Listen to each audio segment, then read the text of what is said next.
Hey up, welcome back to the Mackay Workshop, and thank you so much for joining me again. Okay, so we're carrying on with this Roberts R717, which when I say we, I brutally dismantled because the chassis had been glued in. Now, on reflection, after reading all this history with it, it was kept in a bathroom, by the looks of this, for 4 years.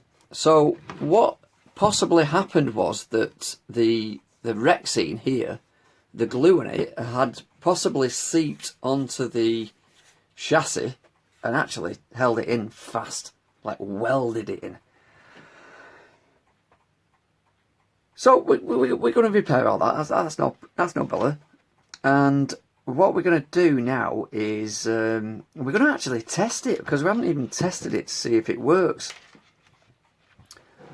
And blimey, if it works after all that bashing, it's homage to how this has held up.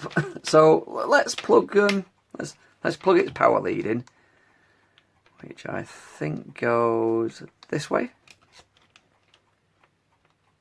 You can see what I'm doing.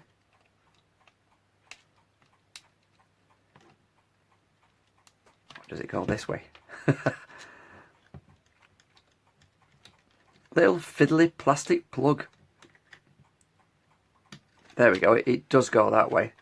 So, and let's plug the speaker back in. How can we get to that speaker? That way.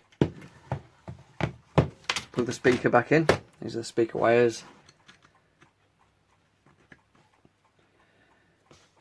That's why we didn't test it, isn't it? The battery negative on the battery snap wasn't on. That's what started all this off.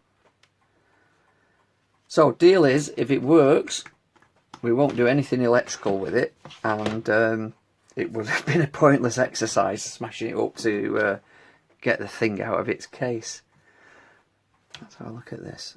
Okay, let's just strip that negative lead so we can get some wire. There we go. Let's give it a little bit of help as the FM aerial's down here, and connect this wire as its surrogate FM aerial. Is that what you'd call it? Don't know. I could connect that. Let's just, whoops. Let's just hang it up here somewhere. There we go. And let's chuck 18 volt, not 18 volts, 9 volts at it, because it's a 9 volt. Yeah, let's chuck 18 volts at it. That'd be fun, wouldn't it? 9 volts at it. What are we on here? We have an on-off button. What do the buttons do? Can't read what does it say? Oh, there we go. So on off, long wave, medium wave, FM. So let's put everything off. 9 volts going in. There's not much chance of this working after all that smashing. Let's see. Okay, 9 volts is in. No smoke. Let's try long. Oh my god. Long wave. That kind of information is taken into account. The Ofqual have announced we're going to ask exam boards to standardise it's only working. judgments across schools. Okay. Medium wave.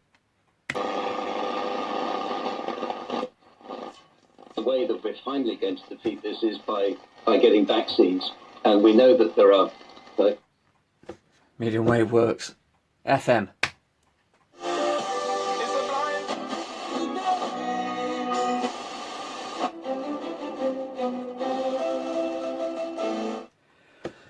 So, FM works as well. So, it was pretty pointless getting it out of the chassis. We could have just left it in. There we go anyway. What fun was that?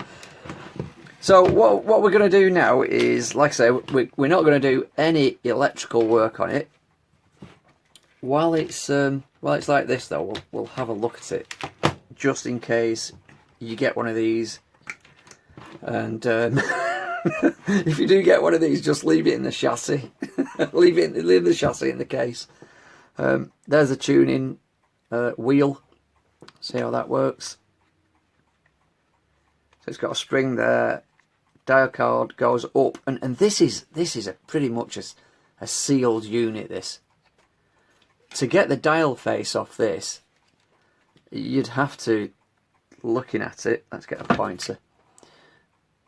You'd have to open these tabs here, which are plastic, and they'd probably just break and never get the thing back on again. Yeah, so wow, that surprised me. It still works. The thing still works. After all that trauma that it's been through. So because of that and because of this history, I am going to take my time now and make this set look like better than brand new if I can. It definitely deserves it after going through all that. So what we'll do, let's do it now. We'll take this out, the DC power supply part. So it's just 2 screws there. Let's pull this out, and we're gonna make this look $1 million. What do you think, guys? It deserves it, doesn't it? It definitely. If there's any radio deserves a bit of love, a bit of TLC, this is the one. Let's pull. Let's pull a speaker. There's no real need to pull a speaker because that's pretty much the case. So we'll in the next video we'll tidy up these ends. We'll tidy up all these marks on the Rexine. Obviously we'll glue this back down. We'll clean up the dial face, all the buttons and knobs, and we'll put it back together and let it let it have a bit of a rest. This one, it's been through wars, hasn't it, already? So there we go. Thank you very much again for joining me. Cheers for watching, and be good to each other. I'll catch you in the next video, which will be the cosmetics of this Roberts R717.